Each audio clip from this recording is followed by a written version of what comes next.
হাফেজ আবু বকর সিদ্দিক। আসসালামু আলাইকুম ওয়া রাহমাতুল্লাহি ওয়া বারাকাতুহু। ওয়ালাইকুম আসসালাম ওয়া রাহমাতুল্লাহি ওয়া বারাকাতুহু। আমি যে আয়াত বলবো সেই আয়াত থেকে তুমি তেলাওয়াত করবে, তবে তৃতীয় আয়াত থেকে, 3 নম্বর আয়াত সিরিয়ালে। আউযু বিল্লাহি মিনাশ শাইতানির রাজীম। আওয়ালাম ইয়াসিরু ফিল আরদি ফায়ানজুরু। أعوذ بالله من الشيطان الرجيم.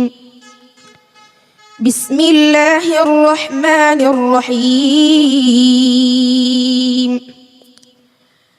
أولم يسيروا في الأرض فينظروا كيف كان عاقبة الذين من قبلهم. আবার বলো, আওয়ালাম ইয়াসির, আবার বলো। আওয়ালাম ইয়াসিরু থেকে আবার পড়ো। 3 নাম্বারটি তুমি বুঝতে পেরেছো প্রশ্ন? আছে তো 3টা, 1 2 3 নম্বরটি পড়তে বলছে তোমাকে। এটা 3 জায়গায় আছে, কোরআনে কারিমে 3টি স্থানে আছে 3 নম্বরটা। হ্যাঁ, أولم يسيروا في الأرض فينظروا كيف كان عاقبة الذين من قبلهم. লাস্টেরটা তো মিন কানু মিন ক্বাবলিহিম, লাস্টেরটা আগে কানু। أولم يسيروا في الأرض فينظروا كيف كان عاقبة الذين كانوا من قبلهم كانوا هم أشد منهم قوة وأثاروا الأرض وعمروها. كانوا هم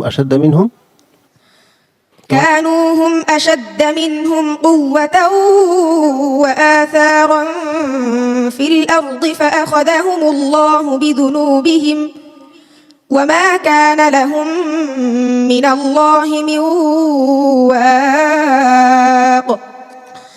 ذلك بأنهم كانت تأتيهم رسلهم بالبينات فكفروا فأخذهم الله إنه قوي شديد العقاب.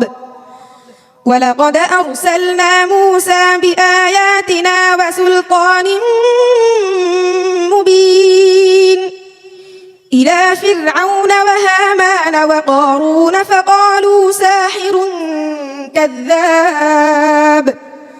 فلما جاءهم بالحق من عندنا قالوا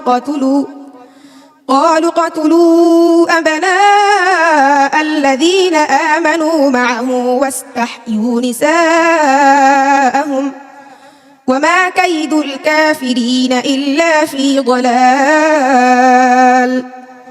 وقال فرعون ذروني أقتل موسى وليدع ربه إني أخاف أن يبدل دينكم أو أن يظهر في الأرض الفساد.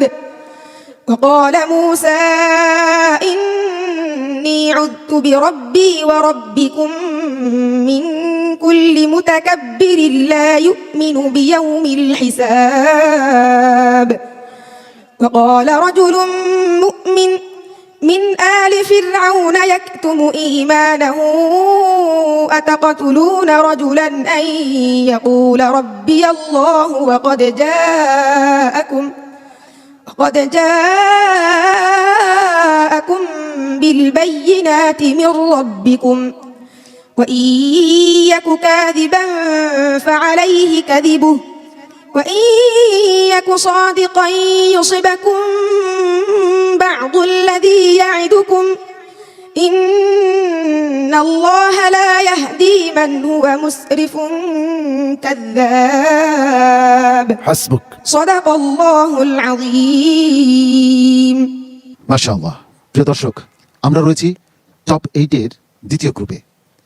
এই প্রতিযোগীরা যদি এই পর্ব পেরোতে পারে তাহলে আর একটি পর্ব তাদের সামনে থাকবে, যে পর্বটি পেরোলে তারা চলে যাবে গ্র্যান্ড ফিনালের আলোকিত মঞ্চে। আবু বকর সিদ্দিকের আজকের পারফরমেন্স কেমন হয়েছে জেনে আসি মুহতারাম জহিরুল ইসলাম সাহেবের কাছ থেকে। আবু বকর সিদ্দিক তার তেলাওয়াতের মাঝে এই যে ওঠানামা আছে এক ধরনের একটা, যেটা নাকি হৃদয়কে স্পর্শ করে। যে সমস্যাগুলো হয়েছে, 2টি জায়গায় লোকমা গিয়েছে, এরাদা হয়েছে, এখন যারা আছে প্রত্যেকেই স্টার, প্রত্যেকেই চমৎকার তেলাওয়াত। তো তোমরা বিদায় নাও, এটা খুব কষ্ট মনে হয়, কিন্তু তারপরেও বিদায় কেউ না কেউ নিতে হবে। তো তোমার জন্য দোয়া থাকবে ইনশাল্লাহ। দেখা যাক ইনশাল্লাহ বিচারকের রায় কি আসে, অপেক্ষা করো। জাযাকাল্লাহ খাইর। ওস্তাদজি, আপনার কাছে আবু বকর সিদ্দিককে পেশ করছি। প্রশ্নটা কিন্তু কঠিন না, তোমাকে ভেঙে দেওয়া হয়েছে, বলে দেওয়া হয়েছে আয়াতটি মাত্র 3টি জায়গায় আছে, 3 নম্বর আয়াতটি পড়বে। তুমি আর একটু সতর্কতার সাথে তেলাওয়াত করলে আজকে এই অ্যাক্সিডেন্টটা হইতো না। আবার তাজবিদের ক্ষেত্রে কোনো কোনো গুণাটা একটু বেশি হয়ে গেছে, এগুলি খুব খেয়াল রাখতে হবে। ইনশাআল্লাহ সামনের দিকে এগিয়ে যাও। মোহতারাম শোয়াইব আল আজহারি, মাশাআল্লাহ তাবারাকাল্লাহ। আবু বকর সিদ্দিক হিজাজি সুরে তেলাওয়াত করে থাকে, খুব চমৎকার একটি সুর। তেলাওয়াতের মধ্যে প্রাণ আছে, খুব সুন্দর। কিন্তু যাই হোক, তাকদীরের বিষয়ে ভুল হয়ে গিয়েছে, কিন্তু তোমার জন্য দোয়া রইল। মোহতারাম মুফতি মোহাম্মদ মহিউদ্দিন, তুমি যে তেলাওয়াত করেছো, যে তরঙ্গ তোমার তেলাওয়াতের মধ্যে, সত্যি মুগ্ধ হয়েছি। তো আমার দৃঢ় বিশ্বাস এই কোরআনের এই তরঙ্গ, কোরআনের এই সুর যারা মন দিয়ে শুনবে, তাদের হৃদয়ের মাঝে কম্পন তৈরি হবে, তাদের মধ্যে হেদায়েত আসবে। সম্মানিত অতিথি জনাব এস শরফুদ্দিন আহমদ সান্টু। এই অনুষ্ঠানটি এত সুন্দর যে রোজা ইফতারের আগে সবাই শুনে, প্রতিটি মুসলমানের ঘরে এই অনুষ্ঠানটি বাঁচতে থাকে। আলহামদুলিল্লাহ, এই একটু একটু ছেলেরা যে সমস্ত তেলাওয়াত করছে, যা বলতেছে, এ তো আল্লাহর রহমত এবং আল্লাহর মুজিজা ছাড়া আর কিছুই না। আবু বকর সিদ্দিক, একেবারেই মন খারাপ করো না, আজ না হোক কাল সফলতা ধরা দিবেই। السلام عليكم ورحمة الله وبركاته. আমরা এখন রয়েছি টপ 8-এর দ্বিতীয় গ্রুপে।